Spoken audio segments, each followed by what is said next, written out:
I'll watch some TV. It'll help me to relax.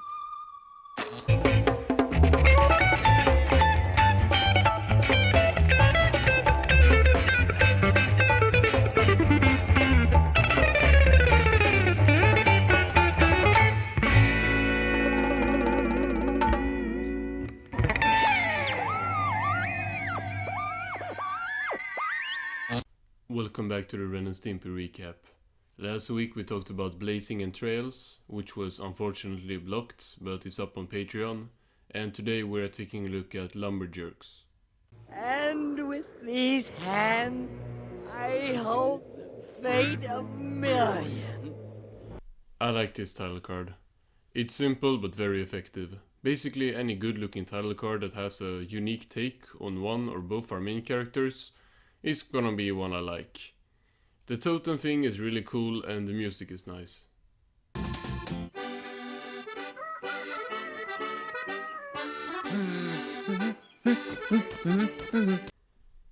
This sounds familiar to the Krusty Krab theme.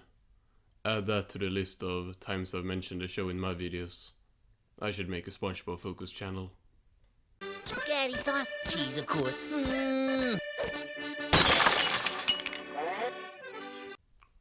Stimpy is here in Lumberville, delivering newspapers, which, finally that lazy fat has got a job. I feel like for more than a season it's just been Ren who has all the jobs. Oh, Ren!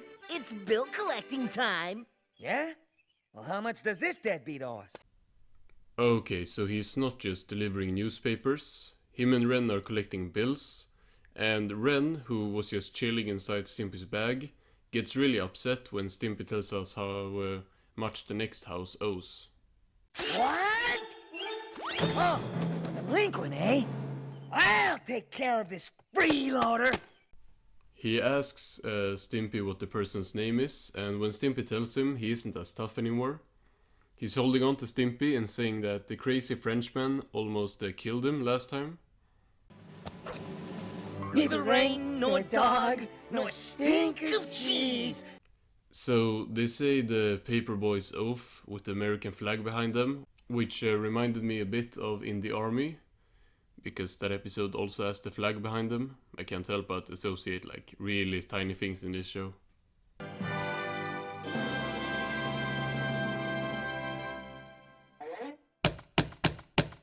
They pull up to Pierre's kind of cool looking house.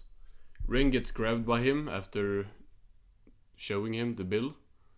I like how Ren is drawn in this episode. He is just really small. It looks adorable. Bon! Look at you, you little mosquito. So skinny and rotted out. After force feeding Ren the bill and roasting both Ren and Stimpy, Pierre asks the two if they have, if they want to become men and be lumberjacks. Fifi! Yeah, be a lumberjack! Let's just move on and not discuss it. Pierre asks them what they think, and Stimpy of course wants to do it, but he awaits Ren's approval. Come on, Ren! I want to be a man, like the nice lady! Okay. Pierre grabs the two and runs away to a piece of tree, dare I say log, and drives away with them. As we see, they are now at the sawmill. He starts talking about people who ask him why he cuts down trees. No! These people are fools.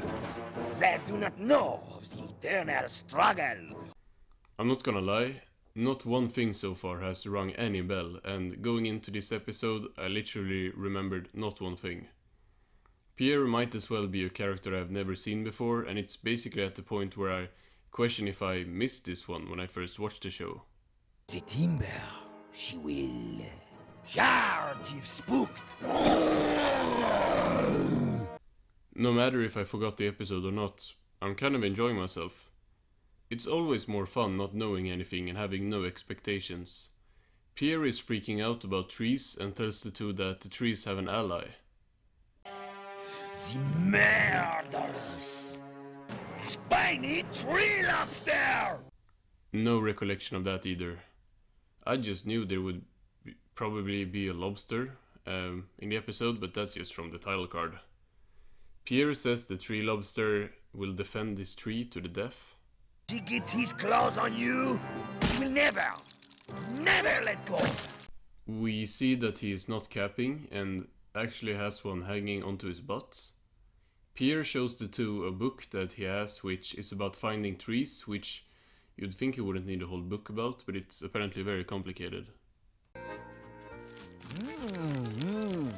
Pulpy. Whoa. Now go get those trees! Stimpy eats the book, which was apparently a good thing, since Pierre was the one feeding him with it. And they are then chased away by Pierre to go catch some trees. And I still don't see no stinking trees.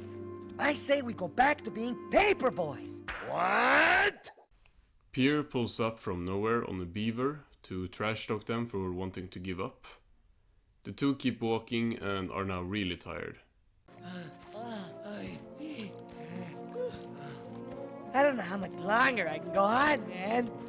The two find a tree and Stimpy makes sure it is, a tree, by punching himself so he gets out a page from the book, confirming that the tree indeed is a tree. Ren pulls out Stimpy's tongue to do this, like really pulls it out, which is painful to look at. Oh no, Ren. Look, it's a baby tree. The beaver eats the tree and then barfs at them, which gives us this very, very painful detailed shot. Now the two are very exhausted, still looking for a tree. Stimpy! Is that a tree? The two get lucky as they find the whole forest. Stimpy is ready to check the book again, but Ren insists that he can give him a hand. Well, It's a forest. They see that it is a forest, and Ren hilariously asks how they are going to find any trees with this stupid forest in the way. He is broken down and cries about how they are going to go home empty-handed and be ridiculed. Stimpy! It's a tree! Ren finds a tree and the two happily pulls out their saw to start cutting it down, but Stimpy gets spooked thinking about the tree lobsters getting them. Ren calms him down by saying that Pierre just made all that up to scare them.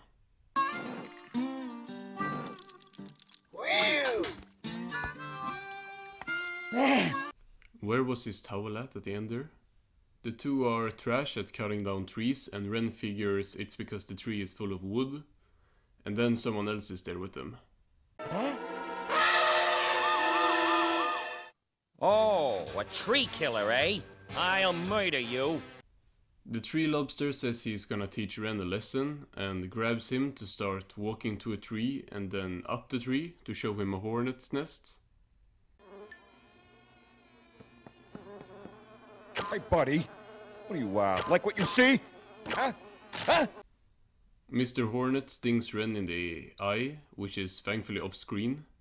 We get to see the aftermath, which isn't a detailed shot or close-up or anything, so that's not too bad at all. Next he shows Ren this weird bird. Known for its enormous beak and unusual haunting call. Next he shows Ren his nest and his kids, who Ren says are cute as they snap off his nose and head. The tree lobster is actually kind of outdoing Larry the Lummox by a mile here. What have you learned about nature today? what have I learned today? I'll show you what I learned today. Ren says that he has learned a lesson that nature can be cruel, but that he can be crueler, as he does an evil laugh and pulls up with a big machine. Kill the tree! Kill the tree! Kill! That's messed up. What happened to his kids, bro? This is dark. Stimpy is disgusted and asks Ren how he could do this. man, how could you? Did big bad lumberjack destroy cute little creatures' home? Yeah, he kind of did. The tree lobster is rightfully pissed and he grabs Ren and looks at him crazily, But there is a twist. Lumberjack! Oh, my heart swells with pride. Yeah, it's Pierre. I did not see that coming. Well, I did see it coming like 10 seconds ago, when he kissed Ren, but before that I had no clue. Pierre says that Ren passed the test. A real lumberjack! But let me show you how we really harvest the tree. He says that they don't saw the trees down anymore and instead they blow them up. And then he just nukes an entire forest. We lumberjacks always top up a hard day's work with a hot dip. 4 seasons in, and this is the first time they are close to connecting the log ads to the real show. Pierre says the lumberjacks always finish their days with a dip in the Wolverine whirlpool. A real manly treat. Well, how do you like the whirlpool, eh? Stimpy asks where the whirl is, and Pierre says that that's the Wolverine's job. I got a feeling this might go down with the show's darker endings. I just got a bad feeling about this. Wolverine!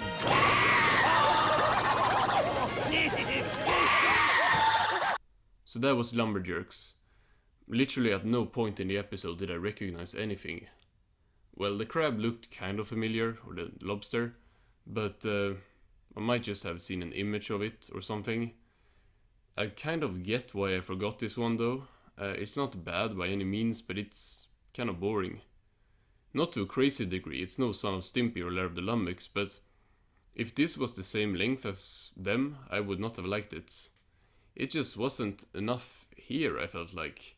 Ren and Stimpy walking through the wilderness should be a concept for greatness, like it was in Royal Canadian Kilted Yaxman, but it felt like it didn't deliver as much here. Now, there was fun stuff in this episode. The tree lobster was really entertaining, and so was Pierre. This might be one of the only cases where I think it is the only case where I prefer the scenes with the new characters to the scenes with Ren and Stimpy just alone, because Pierre and the lobster kind of carried the episode. Ren still had a couple good freakouts, and Stimpy was definitely here. Fun facts. Multiple things in this episode parodied other media. Surprise, surprise. Pierre was a parody of Powerful Pierre from the Huckleberry Hound show. The tree lobster resembled Moe Howard from the Three Stooges, and the episode name is the same as an episode of the Looney Tunes cartoon. I of course caught none of these. All in all, an alright episode. Join me next week where we're taking a look at prehistoric Stimpy. Goodbye, folks.